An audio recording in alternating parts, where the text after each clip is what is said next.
Assalamualaikum warahmatullahi wabarakatuh. Nama saya Bunga Lestari Presti, mahasiswa baru di IAIN Jember. Fakultas yang saya ambil adalah Ekonomi Bisnis Islam, Prodi Perbankan Syariah, dan saya kelompok 3. Saya di sini mau presentasi tentang skala atau kelompok perusahaan yang meliputi usaha kecil.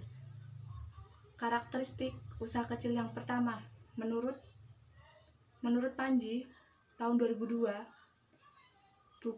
buku halaman 225 yang pertama, sistem pembukaan yang relatif sederhana dan cenderung tidak melakukan akidah administrasi atau standar pembukuan. Dan yang kedua, marginnya sangat tipis dikarenakan banyaknya pesaing. Dan yang ketiga, modal terbatas. Dan ada juga menurut Kuta tahun 1994, buku halaman 20, yang pertama, hampir setengah dari perusahaan kecil hanya mempergunakan kapasitas terbatas 60% atau kurang. Dan yang kedua, lebih setengah perusahaan didirikan untuk pengembangan usaha kecil-kecilan.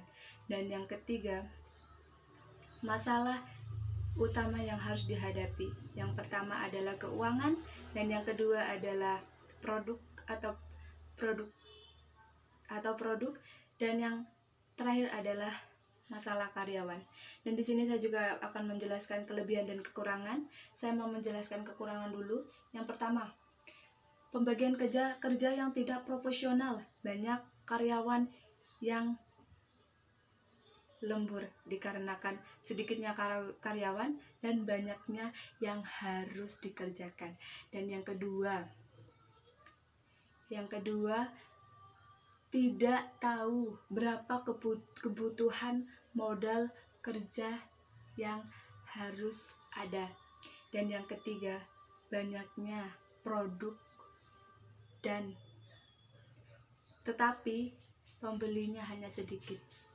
Dan yang keempat, jarang usaha kecil melakukan studi pasar atau studi kelayakan. Dan risiko hutang pun besar dikarenakan banyaknya stok yang ada tetapi pelanggannya hanya sedikit. Ada pula kelebihan.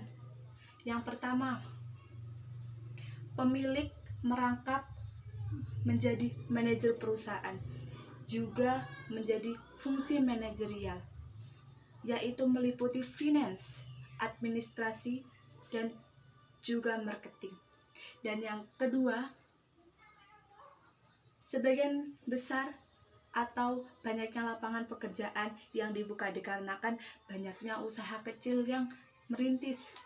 Dan yang ketiga, fleksibel terhadap fluktuasi jangka pendek dan tidak memikirkan jangka panjangnya nanti akan bagaimana. Mereka hanya memikirkan jangka pendeknya saja. Dan yang keempat, usaha kecil memiliki kebebasan yang kadang tidak dimiliki usaha besar. Dan yang terakhir, usaha kecil hanya membutuhkan hukum yang sederhana, tidak serumit usaha besar. Itu saja yang bisa saya sampaikan. Jika ada salah kata atau salah pengucapan, saya mohon maaf. Saya mohon undur diri dan sekian, terima kasih. Wassalamualaikum warahmatullahi wabarakatuh.